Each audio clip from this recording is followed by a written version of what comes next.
Hello, Sumana mini ব্লগে আবারও একবার। তো আজকে চলে গেলাম, মানে সরি, আমরা বেরিয়েছি, যাব, এখনও যাইনি।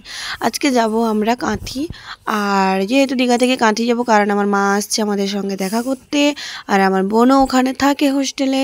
তো তার জন্য মা কিছু জিনিস আনছে আমাকে দেওয়ার জন্য, আর তার জন্য আমি আর আমার মেয়ে করে বেরিয়ে পড়েছি মায়ের সঙ্গে দেখা করতে যাওয়ার জন্য। আর দেখা করতে যাওয়ার পথে একটা সুন্দর জিনিস দেখাবো তোমাদেরকে, দীঘা গেট। কারণ বাসের ভিতর থেকে খুব একটা ক্লিয়ারভাবে দেখা যায়নি, মানে পুরোটা দেখা যায়নি। আর তারপরে আমরা একদম চলে যাচ্ছি কোথায়, চিকচিক করে বাসে, তাই না? মানে হ্যাঁ, বাসে চলে যাচ্ছি। তারপরে আমার পাশে আমার মেয়ে আছে, তার সঙ্গেই আমি কথা বলছি। আর আমি চলে গেলাম আমার বোনের হোস্টেলে, দীঘা সরি কাঁথি পিকে কলেজ গার্লস হোস্টেল।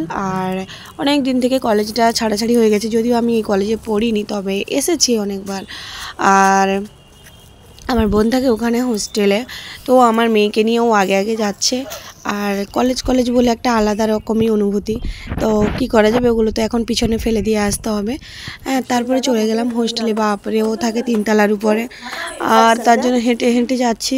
আর এখানে দুটো কি মানা, কুকুর বাচ্চা, জোরে বল, কুকুর বাচ্চা, কি সুন্দর লাগছে দেখতে, দুটো কুকুর বাচ্চা।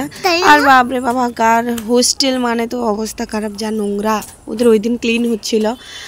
তো মোটামুটি আমি একদম চলে এলাম ওদের রুমে, ওর কাছে এসে একটু রেস্ট নিলাম, কারণ মার আসতে অলরেডি একটু দেরি ছিল, যার জন্য। আর আমিও গেছি, যেহেতু কাঁথেই গেছি, তার মানে তো মার্কেটিং করতেই হবে, যেহেতু সুপার মার্কেটে কিছু বাজার করারও ছিল আমার। তারপরে দেখছি পিকে কলেজের মাঠটা, মানে কলেজ মাঠটা, এখানে আমি যখন এনসিসি করতাম আমরা এখানে আসতাম, তো এনসিসির সূত্রে এখানে আসা হতো। তো সে জায়গাতে দেখেও খুব মিস করছি জিনিসটা।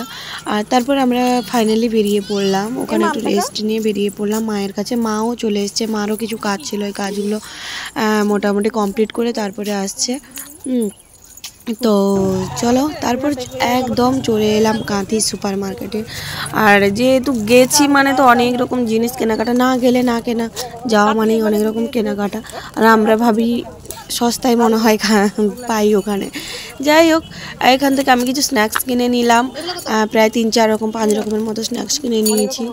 আর কিছু ফলও কেনার ছিল, ওখান থেকে কিছু ফলও কিনলাম। তো ফল কেনার পরে এখানে নতুন গুড় উঠেছিল, ভাবছিলাম নেব, কিন্তু না, আমি মিষ্টি খেতে খুব একটা ভালোবাসি না। তারপরে এখানে কিছু ফল নিলাম। তারপর এই আমার মাই চিপসটা নিল, আর আমিও এখান থেকে কিছু কিছু করে মোটামুটি কিনেছি। আর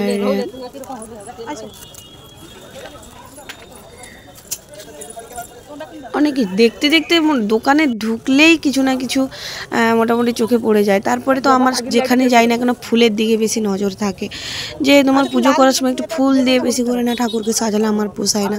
যার জন্য আমি কাঁথিতে গিয়ে প্রথমে এক জায়গা থেকে কিনেছি ফুল, রজনীগন্ধা আর গাঁদা, কিন্তু এখানে যে এত রকম ফুল পাওয়া যায় মানে ছিল আমি বুঝতে পারিনি। তো সেখান থেকে আবার কিছু ফুল নিলাম। আর এখানে এসে যেহেতু চায়ের সঙ্গে বিস্কিট, বাচ্চাও স্কুলে যায়, তার জন্য কিছু বিস্কিট আমি এখান থেকে প্রায় কিনে নিলাম, 2-3 রকমের বিস্কিট।